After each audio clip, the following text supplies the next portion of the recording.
Hello students, myself Dr. Preeta Chandravanshi, Assistant Professor Department of Kumar Vidya, भारतीय Ayurvedic medical college and hospital.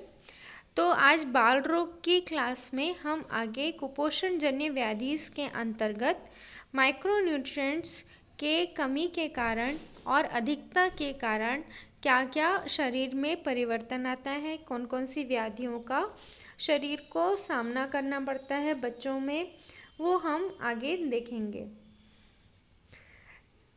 ये micronutrients का महत्व क्या है? तो ये इसका महत्व इस तरीके से है, शरीर के सर्वांगीण विकास के लिए शारीरिक एवं मानसिक जो औसतन विकास होना चाहिए और ग्रोथ एंड डेवलपमेंट, तो वृद्धि के साथ साथ में विकास किस तरीके से होना चाहिए, इसके लिए बहुत ही ज़्यादा अत्यधिक आवश्यक होते हैं ये माइक्रो न्यूट्रिएंट्स, जिनकी कमी हो जाने के कारण बहुत सी तकलीफ़ों का सामना करना पड़ता है। तो सबसे पहले हम ये देख लेते हैं कि विटामिन्स क्या हैं। तो विटामिन्स ह्यूमन बॉडी में मेटाबॉलिज्म को रेगुलेट करने के लिए एंजाइम्स के फंक्शन बहुत सारे होते हैं, तो उन विटामिन्स की आवश्यकता होती है और उन विटामिन्स जो होते हैं वो ऑर्गेनिक सब्सटेंसेस होते हैं जो कि बहुत ही एसेंशियल होते हैं। किस लिए? एंजाइम्स के फंक्शंस को रेगुलेट करने के लिए ह्यूमन बॉडी में मेटाबॉलिक जो एक्टिविटी है वो सुचारू रूप से चलते रहे, उसके कारण के लिए। और जो विटामिन होता है ये शरीर में अपने आप ही बनाया नहीं जाता, सिंथेसाइज नहीं होता है, बाहर से खाद्य पदार्थ के रूप में या फिर खाद्य पदार्थ के रूप में सफिशिएंटली या फिर ही ग्रहण किया जाता है। क्यों? क्योंकि इसका ये बॉडी में सफिशिएंट क्वांटिटी में सिंथेसाइज नहीं होता है और सिंथेसाइज नहीं होने के कारण ही हम निर्भर रहते हैं बाह्य खाद्य पदार्थों के ऊपर इन विटामिन्स के लिए। तो हमने इसके महत्व देखा, इसके उपयोगिता देखी, ये क्या कार्य करता है शरीर में, शरीर की चय अपचय क्रिया को किस तरीके से संतुलित करता है, ये हमने जाना। अब आगे देखते हैं कि इनके फंक्शंस कैसे हैं। तो ये सबसे पहले तो हार्मोन्स के जैसे एक्ट करता है विटामिन डी, एंटीऑक्सीडेंट के जैसे कार्य करता है, एग्जाम्पल के रूप में विटामिन ई, और ये सेल सिग्नलिंग के मीडिएटर के लिए बहुत ही ज़्यादा आवश्यक है। सेल के एक जगह से दूसरे जगह जो सिग्नल भेजा जाता है सेल्स के द्वारा, तो उसके मीडिएटर के रूप में ये कार्य करता है। और साथ ही साथ जो सेल या टिश्यू का ग्रोथ है और उसके विभाजन होने की प्रक्रिया है, उसे भी सुचारू रूप से संचालित करने का कार्य विटामिन्स माइक्रोन्यूट्रिएंट के द्वारा किया जाता है। और ये एक जो एंजाइम फैक्टर है, बायोमोलिक्यूल्स हैं, उसके प्रीकर्सर के रूप में भी कार्य करता है और कैटालिस्ट एंड सब्सट्रैक्शन मेटाबॉलिज्म के रूप में भी ये इसकी कार्य हमें देखने को मिलती है शरीर में। विटामिन्स जो हैं उन्हें क्लासिफाई किया गया है दो भागों में। एक पहला जो कि वाटर सॉल्युबल है, दूसरा फैट सॉल्युबल। मतलब हमने क्या समझा यहाँ पर, ये जो क्लासिफिकेशन किया जा रहा है वो उनकी सॉल्युबिलिटी के बेस्ड अपॉन क्लासिफिकेशन हम देख सकते हैं। तो टोटल 13 प्रकार के विटामिन होते हैं, उनमें से जो 4 हैं विटामिन के, ई, डी और ए। तो ये 4 जो विटामिन हैं वो फैट सॉल्युबल विटामिन होते हैं। और जो 9 वाटर सॉल्युबल विटामिन पाए जाते हैं। जो वाटर सॉल्युबल है वो बहुत ही आसानी से डिज़ोल्व हो जाता है और बहुत ही अधिक मात्रा में निरंतर रूप से शरीर से बाहर निष्कासित किया जाता रहता है। ये जो क्रम है वो सुचारू रूप से चलता ही रहता है। वहीं जो फैट सॉल्युबल विटामिन्स होते हैं वो एब्जॉर्ब होता है इंटेस्टाइनल ट्रैक के द्वारा। और इसके लिए हमें लिपिड्स की आवश्यकता होती है। लिपिड्स के रूप में फैट की आवश्यकता होती है जो कि हेल्प करते हैं इस फैट सॉल्युबल विटामिन्स के एब्जॉर्प्शन के लिए, जो कि इंटेस्टाइनल ट्रैक में होता है। अब आगे सबसे पहले हम देखेंगे विटामिन ए। तो विटामिन ए जो है वो जेनेरिक टर्म लिया गया है फॉर मैनी रिलेटेड कंपाउंड्स, मतलब ये रेटिनॉल, रेटिनल और ज़्यादातर अधिकतर इसे ये प्रोफाउंड विटामिन ए भी कहा जाता है। ये जो रेटिनल होता है वो कन्वर्ट होता है शरीर में रेटिनॉल रेटिनोइक एसिड के द्वारा, जो कि जीन ट्रांसक्रिप्शन में को अफेक्ट करते हैं। और बॉडी जो होती है इंसान में बी कैरोटीन टू रेटिनॉल इसे कन्वर्ट होती है, इसलिए इसे प्रोविटामिन ए भी कहा जाता है। अगर हम ऐसे देखें तो विटामिन ए जो है वो समुद्री मत्स्य के विकृत तैल में, पशु स्नेह में और मक्खन, अंडा, यकृत इन सभी में, वृक्क में, गाजर में एवं पीले फल में देखा गया है। जैसे पीले फल जैसे कि पपीता, आम आदि में भी पाया जाता है। और इसके जो कार्य हैं वो इस तरीके से हैं, फंक्शंस अगर हम विटामिन ए के देखें तो जो इम्यूनिटी है, इम्यूनिटी के लिए ये बहुत ही इम्पोर्टेंट रोल प्ले करता है। क्यों? क्योंकि ये जो टी लिम्फोसाइट्स हैं उसके एक्टिवेशन में मदद करता है। WBC के को जो सेल हैं उनको मैच्योर होने के लिए मदद करता है, ताकि साथ ही साथ ये फिजियोलॉजिकल बैरियर के रूप में भी कार्य करता है। अगर विजन के रूप में देखें तो विजन में इसकी सहायता कैसे होती है? आई के सम्मिलित रूप से आई में जो रोडोस्पिन नेसेसरी फॉर डार्क अडाप्टेशन होते हैं उनके फॉर्मेशन, उनको आँखों की संरचना में, और जो रोडोस्पिन होते हैं जो कि रात में अडाप्ट कर पाते हैं, रात अंधेरे में भी देखने की क्षमता प्रदान करते हैं, उनके फॉर्मेशन के लिए विटामिन ए बहुत ही अत्यधिक आवश्यकता होती है, उसमें बहुत ही बड़ा रोल प्ले करते हैं। साथ ही साथ जीन एक्सप्रेशन को रेगुलेट करते हैं, ग्रोथ और डेवलपमेंट में इम्पोर्टेंट होते हैं। रेड ब्लड सेल के प्रोडक्शन में विटामिन ए का महत्वपूर्ण स्थान देखा गया है। अब हमने जैसे देखा कि किसमें प्राप्त होते हैं, तो एनिमल फूड्स में cod liver oil, liver, kidney, egg, butter, milk और चीज़, इन सभी में हम देख सकते हैं मक्खन, अंडा, यकृत, वृक्क। ओके। और जैसे प्लांट प्रोडक्ट्स हैं, फूड प्रोडक्ट्स हैं, तो स्वीट पोटैटो, कैरेट, स्पिनच, इन सभी में हम देख सकते हैं। मतलब जो भी और साथ ही साथ में जो भी पीले फल होते हैं वो उनमें ये विटामिन ए प्रचुर मात्रा में हमें प्राप्त होता है। अगर इसकी कमी हो जाए तो इसकी कमी के कारण क्या क्या हो सकते हैं?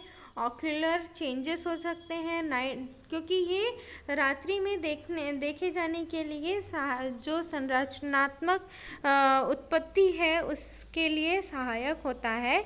इसी कारण से अगर इसकी कमी हो गई, डेफिशिएंसी हो गई, तो उसकी डेफिशिएंसी के कारण ऑक्यूलर चेंजेस आते हैं, जैसे कि नाइट ब्लाइंडनेस, ज़ीरोफ्थेल्मिया, या फिर एक्स्ट्रा ऑक्यूलर चेंजेस। हम जैसे आँखों के अलावा भी और क्या क्या चेंजेस आ सकते हैं, जैसे growth retardation, adequate immune deficiency, मतलब जितनी मात्रा में इम्यून होना चाहिए उससे कम इम्यून देखा जाता है विटामिन ए की कमी के कारण। क्यों? क्योंकि हमने इसके कार्य में देखा ही कि ये WBC के लिए और भी दूसरे WBC के मैचुरेशन के लिए, टी लिम्फोसाइट के लिए, ये किस तरीके से इनका कार्य ही वहाँ पर देखा गया है।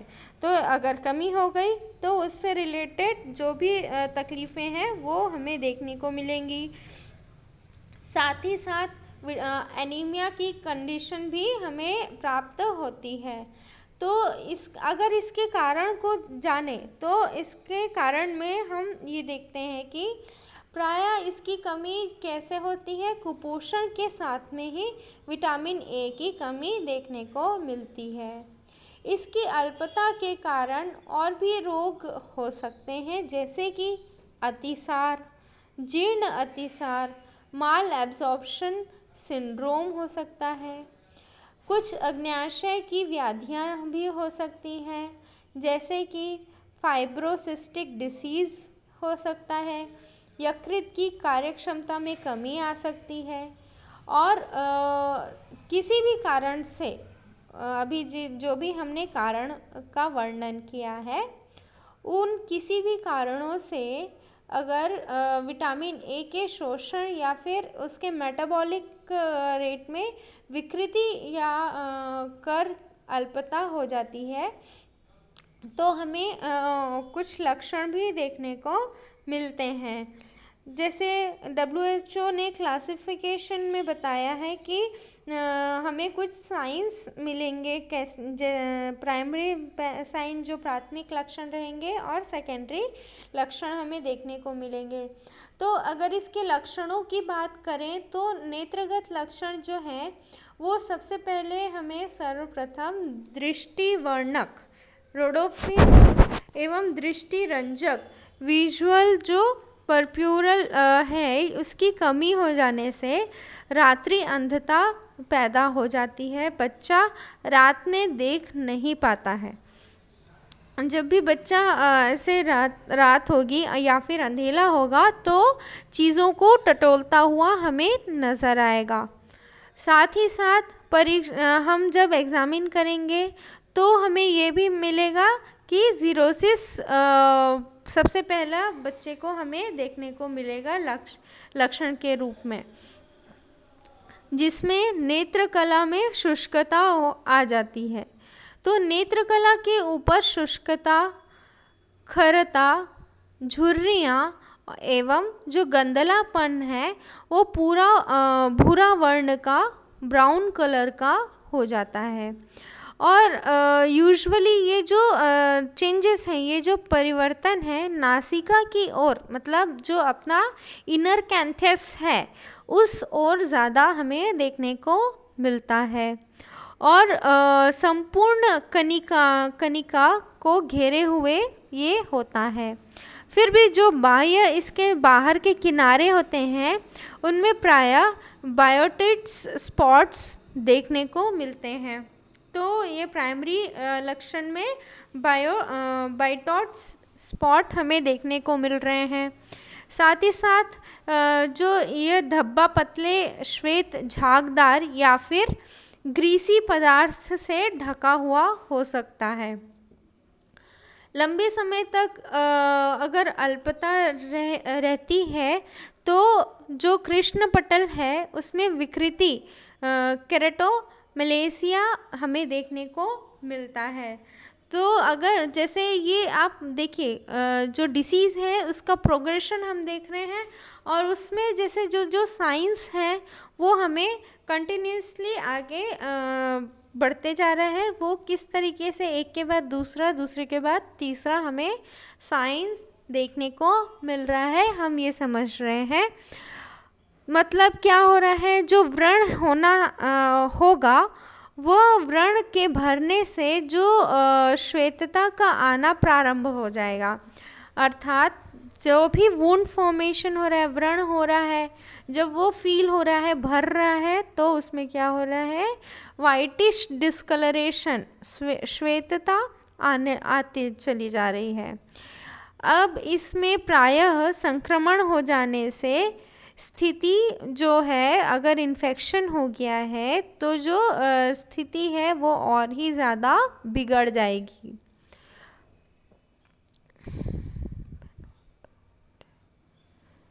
अब जो लास्ट में उसमें पूर्ण नेत्र में शोथ की संभावना दिखने लगती है।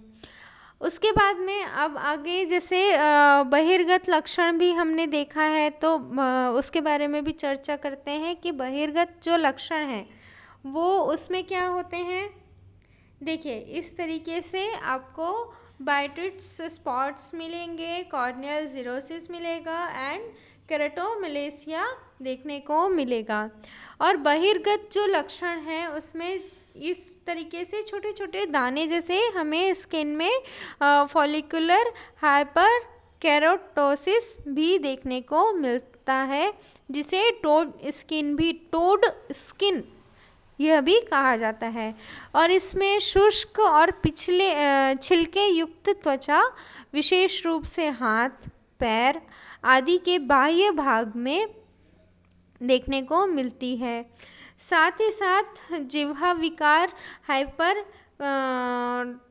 ट्रॉफिड हमें भी ये भी देखने को मिलता है। और इसके साथ एसोसिएटेड जो सिम्टम्स लक्षण मिलेंगे, वो संक्रमण अधिक जब हो जाएगा तो मूत्र संस्थानगत, श्वसन संस्थानगत, रोग प्रतिरोधक संस्थानगत आदि लक्षण हमें प्राप्त होंगे। साथ ही साथ जो शारीरिक विकार की गति है वो अवरुद्ध हो जाएगी। शारीरिक विकास जिस तरीके से हो रहा था उसमें ऑब्स्ट्रक्शन आ जाएगा, वो ठीक तरीके से नहीं हो पाएगा। उसके बाद में स्यूडो ट्यूमर चेरिबेरी होने लगेगा। मतलब नेत्रगत मुख्य लक्षण हमें क्या क्या मिले, रात्रि अंधता देखने को मिली, शुष्कता मिली, धब्बा मिला, केराटोमलेशिया मिला और संपूर्ण नेत्र शोथ हमें प्राप्त हुए। उसके बाद में हम जो इसके लक्षण हैं ये सब हमें नैदानिक लक्षण हमें प्राप्त हुए। अब WHO ने विटामिन ए की जो अल्पता है उसके कारण जो निदान पूर्व और डार्क अडेप्टेशन टेस्ट हमें करने के लिए बताया गया है। तो इसमें ब्लड में विटामिन ए की मात्रा हम टेस्ट करेंगे। जो विटामिन ए की मात्रा होती है वो जो उसकी नॉर्मल वैल्यूज़ होती हैं वो हम यहाँ इस चार्ट के द्वारा देख सकते हैं। उतनी मात्रा हमें बच्चे में देनी आवश्यक होती है। 50 से 100 इंटरनेशनल यूनिट उसमें यूजुअली होता है, लेकिन अगर इसकी विटामिन ए की डेफिशिएंसी हो गई है तो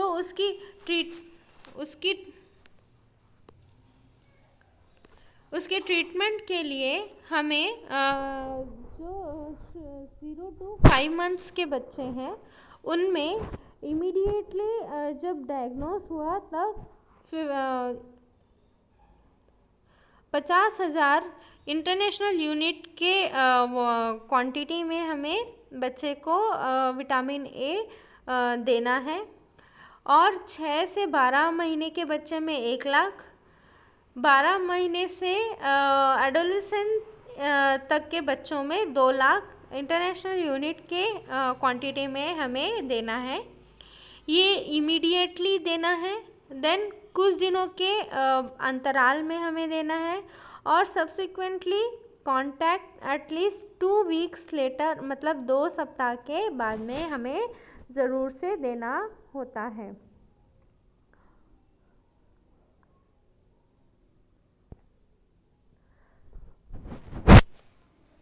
अगर इसके रोग से अगर बचना है तो शिशुओं को 4 वर्ष से बड़े बच्चों को 500 इंटरनेशनल यूनिट विटामिन ए प्रतिदिन देना चाहिए, जो सामान्य आहार में हमें प्राप्त हो सकता है।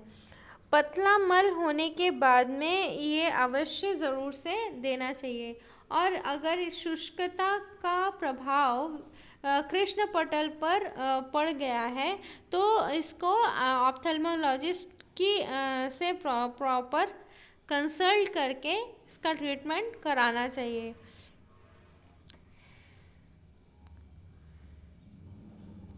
अगर टॉक्सिसिटी हम देखें तो चिल्ड्रन और एडल्ट दोनों में ही toxicity 50,000 international unit per day for several months, बहुत लगातार कंटिन्यूस अगर दिया जा रहा है तो इसकी टॉक्सिसिटी हो जाती है।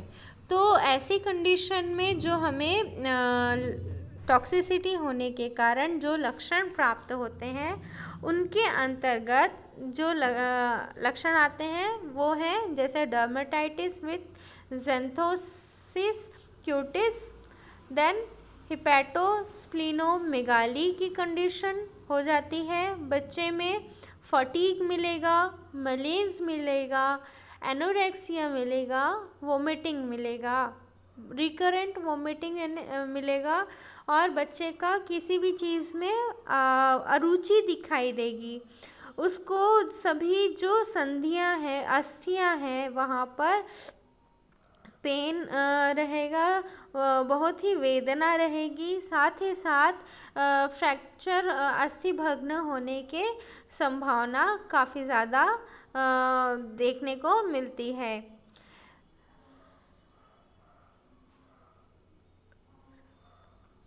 लॉन्ग बोन के शेफ्ट में जब हम एक्सरे में देखते हैं तो लॉन्ग बोन के शेफ्ट्स में हाइपरोस्टोसिस हमें देखने को मिलता है। अब आगे बढ़ते हैं हम विटामिन डी में की ओर। तो विटामिन डी क्या है? एक ग्रुप ऑफ स्टेरॉल्स के द्वारा बना हुआ है और जो कि बहुत ही महत्वपूर्ण होता है शरीर के लिए। और इसकी अल्पता के कारण बच्चे में रिकेट्स हमें देखने को मिलता है। ह्यूमन और एनिमल्स में utilized only vitamin D3 and they can produce it inside their bodies for cholesterol. मतलब जो एनिमल्स हैं और वो ह्यूमंस हैं उनमें विटामिन D3 ही सबसे ज़्यादा उपयोगी होता है, मतलब वही उपयोगी होता है। और इसके साथ साथ में ये इसका प्रोडक्शन जो है कोलेस्ट्रॉल में शरीर के अंदर होता है। जो कोलेस्ट्रॉल है वो कन्वर्ट करता है 7-डिहाइड्रो कोलेस्ट्रॉल में, जो कि प्रिकर्सर होता है विटामिन डी का। देखिए, और हमें फूड सोर्स हमें कौन कौन से प्राप्त होते हैं, जैसे चीज़ है, बटर है, प्रोटीन मिल्क है, हेल्दी सीरियल्स है, फैटी फिश है। इनके द्वारा विटामिन डी हमें एक्सपोजर जो सन राइज में हो रहा है, सूर्य से हमें प्राप्त हो रहा है, उससे होता है। विटामिन डी की अल्पता के कारण हमने ये देखा है कि बच्चों में क्या हो रहा है, रिकेट्स की अवस्था डेवलप हो जा रही है। और यह भी हम जान लेते हैं कि विटामिन डी के अल्पता के अतिरिक्त और भी कुछ कारण होते हैं जिसके कारण रिकेट्स हो सकता है, जैसे कि फैंकॉइन सिंड्रोम में भी प्रायः हमें रिकेट्स देखने को मिलता है। ये जो व्याधि होती है यह व्याधि जो विकारजन्य होती है, सभी विवरण प्रॉपरली हम अभी यहाँ पे डिटेल में नहीं एक्सप्लेन करेंगे, लेकिन आप ये समझ लें कि रिकेट्स और किस कारण से हो सकता है। अगर हम विटामिन डी के फंक्शंस देखें तो विटामिन डी के फंक्शंस में कैल्शियम मेटाबॉलिज्म के लिए एनहेंस करता है, कैल्शियम एब्जॉर्प्शन को गट में और रीनल ट्यूब्यूल्स में, मतलब जो हमारा आंत्र है, आंत्र में और हमारे किडनी में के ट्यूब्यूल्स में कैल्शियम के एब्जॉर्प्शन के लिए विटामिन डी बहुत ही इम्पॉर्टेंट रोल प्ले करता है। साथ ही साथ सेल्स के डिफ्रेंशिएशन में भी, particularly collagen and skin epithelium में ये सेल के डिफ्रेंशिएशन में हेल्प करता है।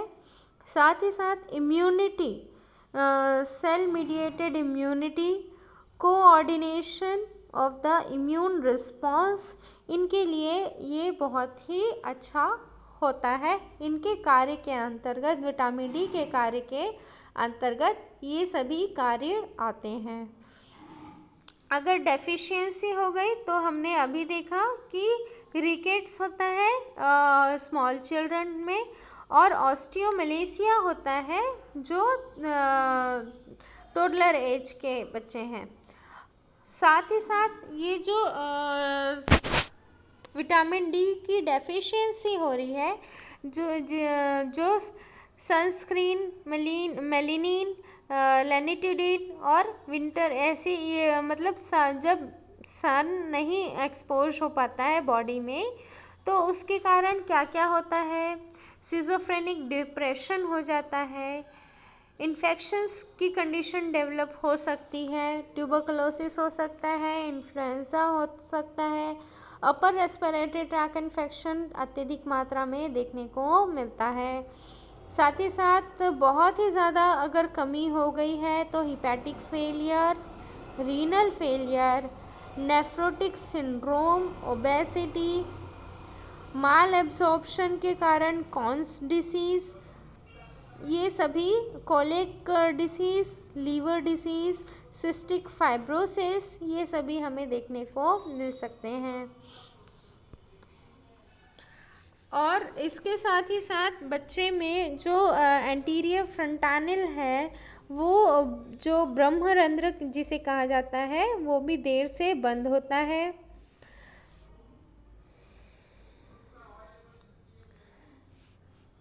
तो अगर हम इसके जो सिंथेसिस है, ये नॉर्मल फंक्शंस कैसे करते हैं, मतलब जो सूर्य से आने वाली अल्ट्रावायलेट रेजेस होती हैं वो स्किन में जाती हैं, स्किन को टच करती हैं, स्किन को टच करने के बाद 7-डिहाइड्रो कोलेस्ट्रॉल जो स्किन में होता है वो कन्वर्ट होता है, और उससे फिर विटामिन डी बनता है जो कि लीवर में जाता है, 25 HCC बनता है, 25 HEC बनता है।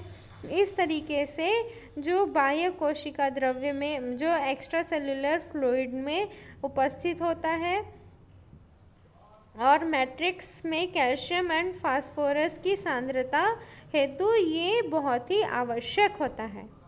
अब आगे बढ़ते हैं रिकेट्स। तो रिकेट्स को जब हम देखते हैं तो इस व्याधि में का हम पहले तो कारण देख लेते हैं। कारण क्या क्या हो सकते हैं, लक्षणों को देखने के पहले हम कारण जानते हैं। अत्यधिक वस्त्र धारण आदि, अगर सूर्य करने के कारण अगर बहुत ही बॉडी को कवर करके रखा जा रहा है तो सनलाइट क्या है, वो स्किन के कांटेक्ट में नहीं आएगा। दूसरा कारण हो सकता है विटामिन डी की भोज्य पदार्थों में अल्पता हो गई है, या फिर आंत्र द्वारा ठीक से विटामिन डी का शोषण नहीं हो पा रहा है। भोजन में कैल्शियम एवं फास्फोरस की कमी हो गई है। अगर लक्षण को देखें तो रिकेट्स शरीर वृद्धि के श्रेष्ठ काल की व्याधि होती है, जैसे कि यह समय जो होता है शिशु की उम्र में 6 माह से 24 माह की उम्र में वय में हो सकता है। 3 माह से छोटे कम उम्र वाले शिशुओं में यह व्याधि अधिकतर हमें नहीं देखने को मिलती है। अब अगर हम इसकी जो लक्षण है उन जो विभिन्न अंगों में हमें लक्षण देखने को मिलते हैं उसको हम चर्चा करते हैं। जैसे कि सिर में हमें क्या लक्षण देखने को मिलते हैं, स्केलेटल डिफॉर्मिटी तो मिलती ही है, उसके साथ साथ ही सिर के अग्र एवं पश्च अस्थियों का ऊंचा हो जाना, यानी जो सामने फ्रंटानल और पीछे ऑक्सीपिटल रीजन में जो बोन्स हैं वहाँ पर बॉसिंग हो जाना, उनका उभार सा हमें दिखने लगेगा। सिर का बड़ा होना, मतलब नॉर्मल साइज में जितना है उससे अधिक साइज का हमें देखने को मिलेगा। जो एंटीरियर फ्रंटानल है, ब्रह्मरंध्र है, वो बड़ा हो जाएगा और देर से ही बंद होगा। साथ ही साथ जो कपालस्थि है, स्केलेटल बोन है, उसमें बहुत ही हमें मृदुता देखने को मिलेगी।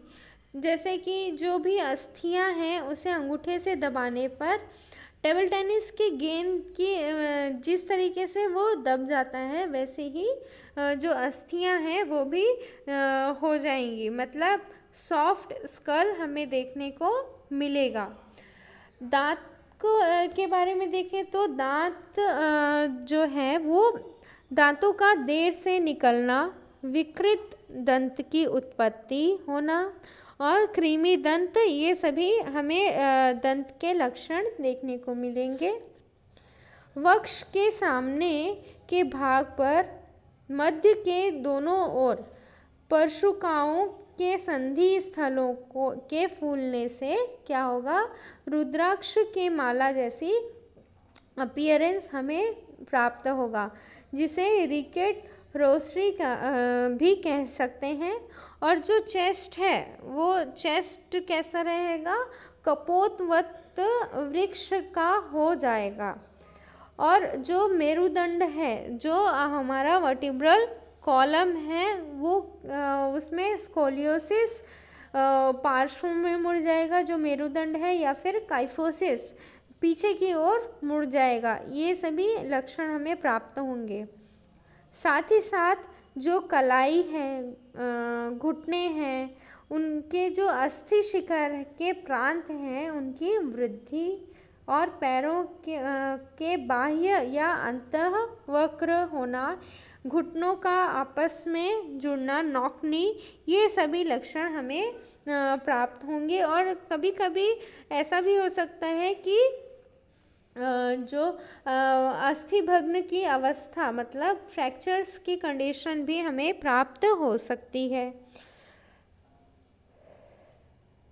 इसके अलावा और भी अन्य लक्षण हमें देखने को मिल सकते हैं, जैसे कि शारीरिक वृद्धि में कमी आ जाना, पाद तल का चपटा होना, उदर का बाहर निकला हुआ होना, यकृत का सामान्य स्थल से अब दूसरे स्थल पर ट्रांसफर हो जाना, चले जाना, अपने पोजीशन से थोड़ा सा अलग डिविएट हो जाना, च्युत हो जाना। पेशियों एवं बंधनों के मृदु होने के कारण शाखाएं जो हैं वो किसी भी दिशा में बांस के समान मुड़ जाती हैं। साथ ही साथ शिशु में विबंध तथा कभी कभी आक्षेप, मतलब ये भी हमें देखने को मिलता है। आयोनाइज्ड कैल्शियम की प्लाज्मा में कमी हमें प्राप्त होती है। श्रोणि प्रदेश की विकृति एवं सक्रिय श्रोणि कॉन्ट्रैक्टेड पेल्विस, ये भी हमें देखने को मिलता है। जब हम लैब इन्वेस्टिगेशन करेंगे तो लैब इन्वेस्टिगेशन में जो अल्कलाइन फास्फेट है ये बढ़ा हुआ मिलेगा, इसमें वृद्धि मिलेगी और सीरम कैल्शियम नॉर्मल रहेगा, यूजुअली नॉर्मल रहता है। सीरम फास्फोरस में डिप्लीशन मिलेगा, कमी मिलेगी। सीरम 25 HCC की अल्पता मिलेगी, कमी हो जाएगी। और इसके साथ साथ कलाई के में जब एक्सरे हम लेंगे तो उसमें मेटाटार्सल में कपिंग, फ्रेइंग और डिस्टल रेडियस एंड अल्नार में रिकेट्स प्राप्त होगा। फ्लेयरिंग, फ्रेइंग और कपिंग, हमें ये 3 चीज़ें लक्षण इस डायग्राम से भी हम समझ सकते हैं, ये हमें देखने को मिल रही है। अब आगे बढ़ते हैं कि इसकी चिकित्सा कैसे करें। तो इसकी चिकित्सा के लिए विटामिन डी का इंटेक जनरल पॉपुलेशन में और एट रिस्क जब विटामिन डी की डेफिशिएंसी हो गई है तो हमें कैसे देना है वो हम इस चार्ट के थ्रू समझ सकते हैं। तो 0 से 6 मंथ में हमें कितना देना है, अगर अपर लिमिट में और डेली रिकमेंडेड लिमिट में, तो 0 से 6 मंथ में 1000 रहेगा इंटरनेशनल यूनिट। 6 to 12 मंथ्स में 1500, 1 to 3 ईयर्स में 2500, 4 to 8 ईयर्स के बच्चों में 300 इंटरनेशनल यूनिट, 9 to 18 ईयर्स में 4000, ये सभी 1000 में है, 4000 इंटरनेशनल यूनिट्स दिया जाएगा। अब इसके साथ साथ में हम बाकी भी जैसे ट्रीटमेंट देखते हैं तो उसमें इसकी विशेष चिकित्सा के अंतर्गत जो 6 लाख यूनिट्स की जो हम बूस्टर डोज देते हैं, जो इंट्रामस्कुलर 5 डेज के लिए सीरम एल्कलाइन फास्फेट और फास्फोरस सामान्य करने के लिए दिया जाता है।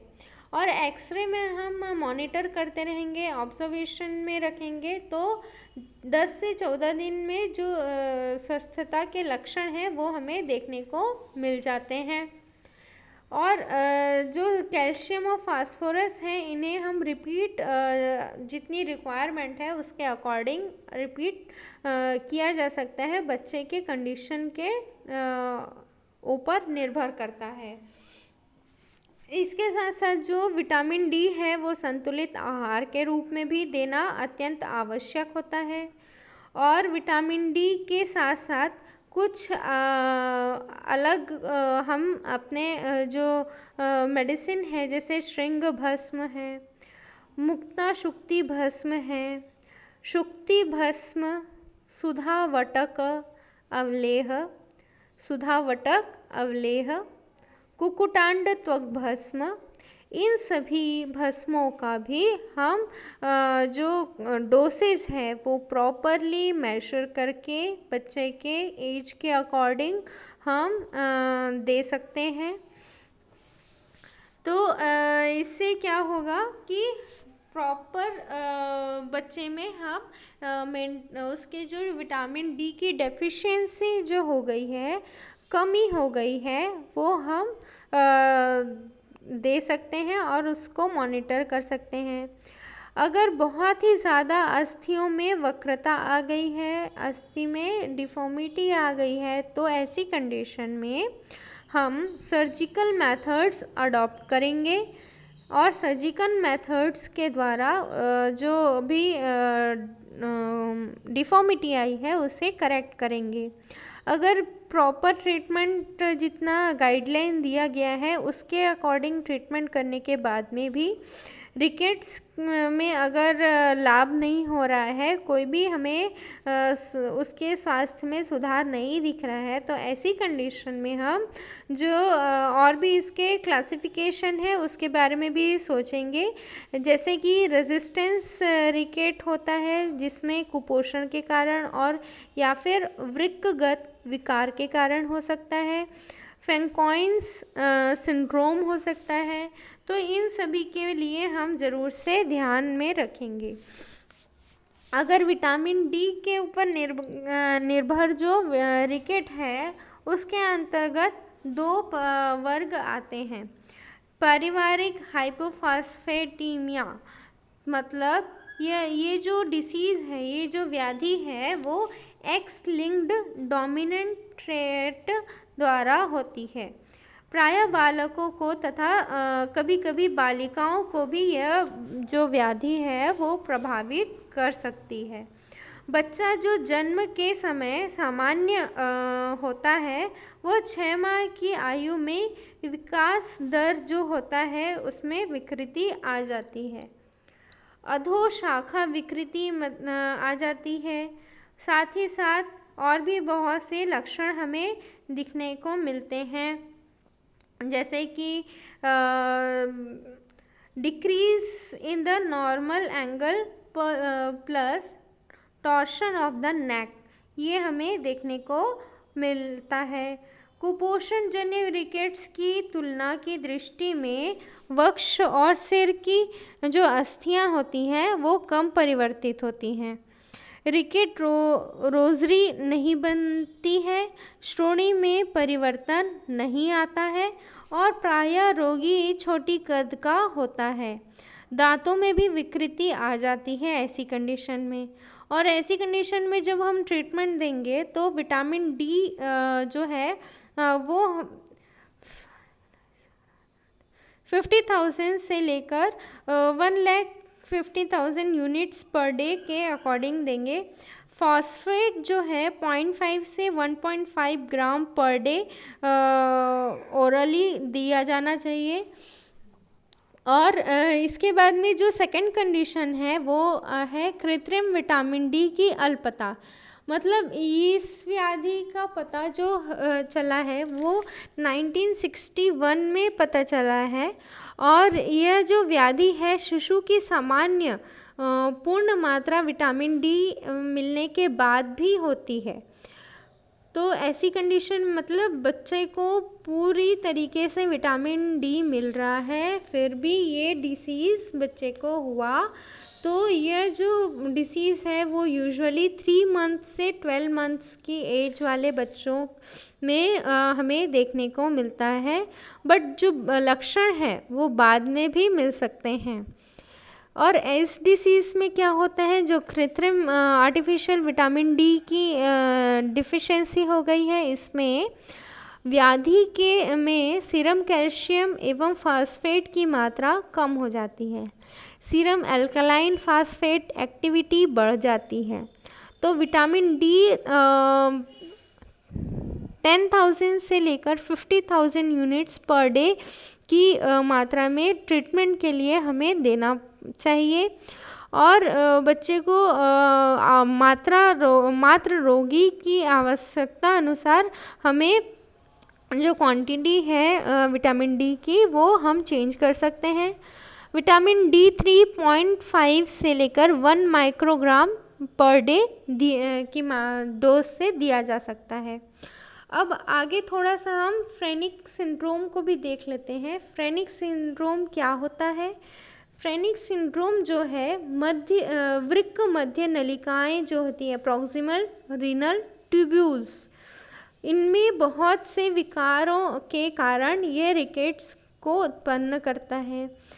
जैसे कि सिंड्रोम के साथ पर्याय स्वरूप नाम वर्णित है, इसमें रीनल जो ट्यूब्यूल्स हैं इसकी कई विकृतियां हमें देखने को मिलती हैं। जैसे कि पूरे बॉडी में अमाइनो एसिड यूरिया हमें मिलेगा, वृक्कजन्य मूत्र शर्करा मिलेगा और फॉस्फोटूरिया मिलेगा। परिणाम स्वरूप फॉस्फोस्फेटीमिया मिलेगा, फैंकॉन सिंड्रोम के लक्षण मिलेंगे। यदि व्याधि का जो कारण है वो जन्मजात है, genetically transmitted inborn error of metabolism के कारण ये फैंकॉन सिंड्रोम हुआ है, तो इसमें जो वातावरण जन्य विष भी कारण हो सकता है, जैसे कि मर्क्यूरी, पारद, वंग आदि की टेट्रासाइक्लिन औषधि, इन सभी की टॉक्सिसिटी के कारण ये व्याधि हो सकती है। ये जो डिसीज़ है वह किसी भी एज में हो सकती है और कई वर्षों तक चल सकती है। इसमें जो ये जो लक्षण है जीवन के प्रथम 6 मंथ्स में अधिकतर उत्पन्न होते हैं। इसमें जो लक्षण है जैसे कि कौन कौन से लक्षण उत्पन्न होंगे, डॉर्फिज्म, वमन, बहुमूत्रता, विबंध, बार बार शरीर का कमज़ोर होना, ज्वर, जल अल्पता, उसके साथ साथ में एसिडोसिस मतलब चयापचय में अल्पता आ जाना, ये सभी लक्षण हमें प्राप्त होंगे।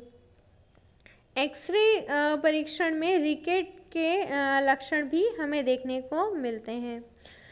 रोगी को पूर्ण मात्रा में विटामिन डी की प्राप्ति होती रहती है, फिर भी प्रॉपर उसका मैनेजमेंट नहीं, उसमें ये सारे लक्षण देखने को मिलते ही हैं।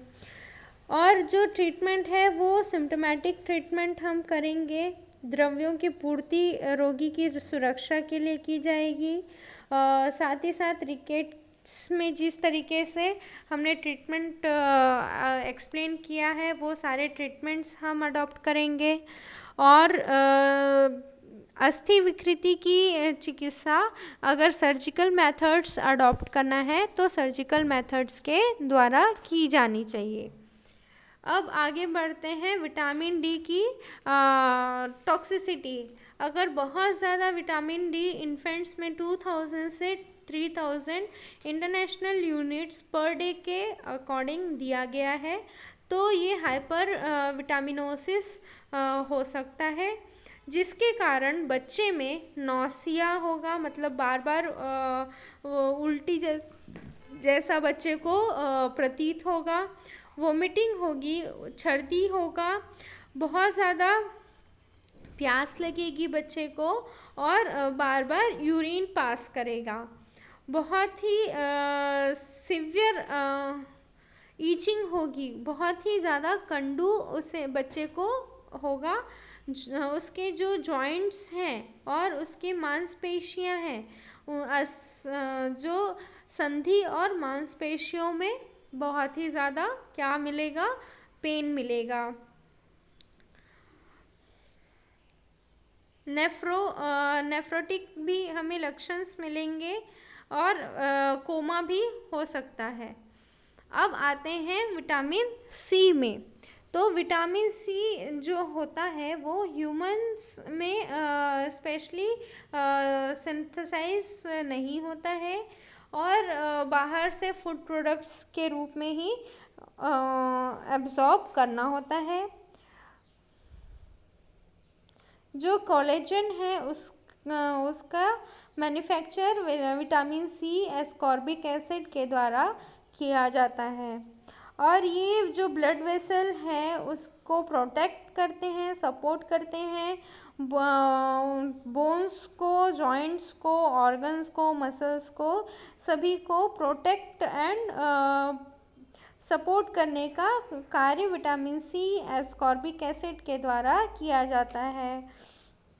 इन्फेक्शंस और डिसीज से शरीर को प्रोटेक्ट करता है बैरियर के रूप में। उसके साथ साथ में कोई भी घाव हुआ है, कोई भी इंजुरी हुई है, वुंड फॉर्मेशन हुआ है, तो वुंड फॉर्मेशन की कंडीशन में ये क्या करता है, हीलिंग को प्रमोट करता है, हील होने के लिए। फ्रैक्चर्स की कंडीशन में और अगर कहीं पे छिल गया है, ब्रुशरीज आ गई हैं, तो घाव लग गया है, तो ऐसी कंडीशन में भी हील होने के लिए ये प्रमोट करता है। तो सोर्स क्या है, रिच सोर्स हमें विटामिन सी का मिलेगा सिट्रस फ्रूट से, स्ट्रॉबेरी से, कीवी फ्रूट से, ब्लैक करंट से, पापाया से और डिफरेंट वेजिटेबल्स के द्वारा। डेफिशिएंसी की कंडीशन में क्या होगा कि विटामिन सी डेफिशिएंसी में स्मॉल बोन वेसल्स फ्रेजाइल हो जाएंगी, जो मसूड़े हैं वो बहुत ही ज़्यादा ब्लीड करने लगेंगे आसानी से और बहुत ही रेडिश कलर के हो जाएंगे। जो दांत हैं वो टीथ जो है लूज हो गिरने लगेंगे, जॉइंट पेन होगा, और इसके साथ में ही ड्राई स्केली स्किन रहेगा, और वो वुंड जो डेवलप हुए हैं डेवलपिंग बच्चों में, वो वुंड प्रॉपर हील नहीं होंगे, इन्फेक्शन की कंडीशन बहुत ज़्यादा बनी रहेगी, और बच्चों लेग्स जो है वो फ्रॉग लाइक पोजीशन बच्चे हमेशा बना के रखेंगे, उसके जो रोटेशन रहेगा अपवर्ड रहेगा। इसके ट्रीटमेंट के लिए हम डाइट में विटामिन सी ऐड करेंगे। Daily therapeutic dose vitamin C का दिया जाना चाहिए 100 से 200 mg, या फिर इससे ज़्यादा भी डेफिशिएंसी एंड उसके जो लक्षण हैं उसके डिपेंड अपॉन हम दे सकते हैं। डेली रिक्वायरमेंट जो है 45 से 60 mg पर डे बच्चों में दिया जा सकता है। अब आते हैं vitamin B1 thiamine.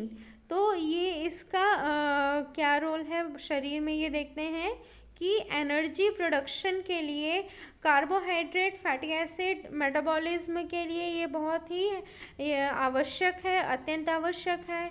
Vital normal development के लिए, ग्रोथ रिप्रोडक्शन के लिए, हेल्दी स्किन के लिए, हेयर ब्लड प्रोडक्शन के लिए, इम्यून फंक्शन के लिए, ये सभी बहुत ही ज़्यादा आवश्यक होता है। डेफिशिएंसी हो सकती है क्योंकि आहार में, खाद्य पदार्थों में पॉलिश्ड राइस डाइट्स अगर ले रहे हैं तो डेफिशिएंसी की कंडीशन उत्पन्न हो सकती है। बहुत ये 12 सप्ताह के अंदर ही जो इसके जो डिसीज़ है, इसके डेफिशिएंसी के कारण होने वाली डिसीज़ है बेरी वो डेवलप हो सकती है। इसमें 2 कैटेगरीज हैं, ड्राई बेरी और वेट बेरी। तो पेरिफेरल न्यूरोपैथी की कंडीशन में डिफ़िकल्टीज होंगी, वॉकिंग में पैरालिसिस हो सकता है पैरों में, और नी जर्क जो है वो उसकी कमी हो जाएगी, टेंडन रिफ्लेक्स प्रॉपर हमें नहीं मिलेंगे, फुट और जो रिस्ट है वो ड्रॉप हो जाएगा, वो प्रॉपर उसमें जैसे जितने जर्क होने चाहिए वो हमें नहीं प्राप्त हो रहे हैं। उसके साथ साथ में ही मसल वेस्टिंग हमें मिलेगी, कार्डियोपैथी मिलेगा किसमें, वेट बेरी में। साथ ही साथ हमें एडिमा मिलेगा लेग में, ट्रंक में, फेस में। मतलब यहाँ पे हमें बच्चे में शोथ दिखाई देगा। उसके साथ साथ में कंजेस्टिव हार्ट फेलियर हो सकता है, जो कि कारण हो सकता है डेथ का। जो अब आगे अगला आते हैं राइबोफ्लेविन डेफिशिएंसी। ये बहुत ही रेयर और ऑफन अकर्स है विटामिन डेफिशिएंसी के कारण। इसमें several months for symptoms to occur, काफ़ी लगातार हम बहुत कमी होते जा रही है, तो उसके बाद में काफ़ी समय के बाद इसके जो लक्षण हैं वो हमें उजागर होंगे, वो देखने को मिलेगा। तो burning, itching of eyes, angular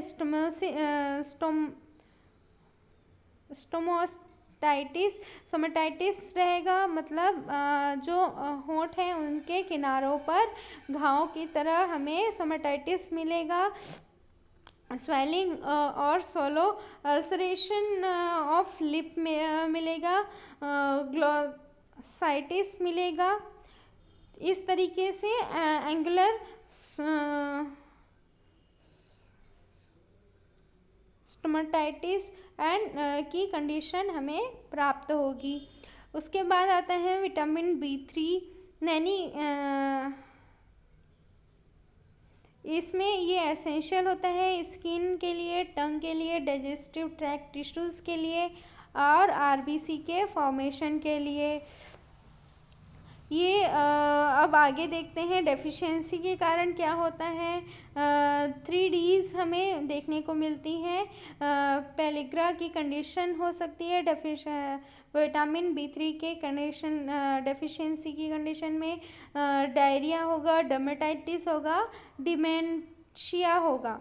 reddish skin rashes हमें देखने को मिलेंगे फेस में, हैंड में, फीट में, जो कि ग्रेजुअली बहुत ही रफ और डार्क हो जाएंगे अगर सनलाइट से एक्सपोजर हुआ तो। एक्यूट कंडीशन में रेड रहेंगे, shallow with itching, cracking present रहेगा, बर्निंग रहेगा और एक्सुडेट्स प्रेजेंट रहेंगे। और अगर ये क्रॉनिक हो गए तो क्रॉनिक कंडीशन में ड्राई हो जाएंगे, रफ थिकेंड स्किन रहेगी, स्केली विद ब्राउन पिगमेंटेशन हमें देखने को मिलेगा। साथ ही साथ डिमेंशिया की कंडीशन होगी, ट्रेमर्स आएंगे, हाथ पैर कपाएंगे, इरिटेबिलिटी बच्चे में रहेगी, एंग्जाइटी, कंफ्यूज, डिप्रेशन, ये सभी मेंटल कंडीशंस भी देखने को मिलेंगे। अब इसके बाद ये इस तरीके से इसमें अपीयरेंस रहेगा। विटामिन के की कंडीशन में क्या होगा, ये क्या होता है, सोर्स इसका है ग्रीन लीफी वेजिटेबल्स। डेफिशिएंसी में कोगुलेशन डिफेक्ट हमें देखने को मिलता है। और जो नवजात शिशु है इंट्रामस्कुलर, इसीलिए विटामिन के का इंजेक्शन न्यूबॉर्न्स में जैसे ही जन्म होता है रिसस्टेशन के सभी स्टेप्स फॉलो करने के बाद में 1 mg की मात्रा से दिया जाता है। अगर बहुत ही सिवियर डेफिशिएंसी की कंडीशन है तो ऐसी कंडीशन में 2.5 to 5 mg per day parenterally दिया जाना चाहिए।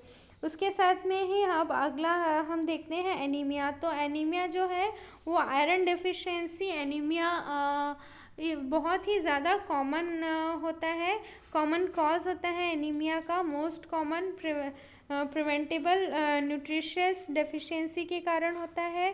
तो और इसमें हम देखते हैं कि आयरन डेफिशिएंसी के कारण क्या क्या है। न्यूट्रिशनल में जो मदर एनीमिक है तो हो सकता है, और आयरन की डिमांड बहुत ज़्यादा इंक्रीज हो गई है, जैसे इंट्रा यूटेराइन ग्रोथ रिटार्डेशन की कंडीशन में, साइनोटिक हार्ट डिसीज की कंडीशन में, या फिर प्रोलॉन्ग ब्रेस्ट फीडिंग हो रहा है या काउ मिल्क हो रहा है, माल एब्जॉर्प्शन है, पुअर वीडिंग है। तो न्यूनेट्स में जब हम विटामिन आयरन डेफिशिएंसी देखते हैं तो फीटोमैटरनल ट्रांसफ्यूजन के कारण हो सकता है, ट्विन टू ट्विन ट्रांसफ्यूजन के कारण हो सकता है, ब्लड ट्रांसफ्यूज हो रहा है, ब्लड लॉस की कंडीशन हो रही है तो, और ब्लीडिंग हो रही है अम्बिलिकल कॉर्ड से, हेमोरेजिक डिसीज़ है बच्चे में, तो ये कंडीशन आयरन डेफिशिएंसी डेवलप हो सकता है।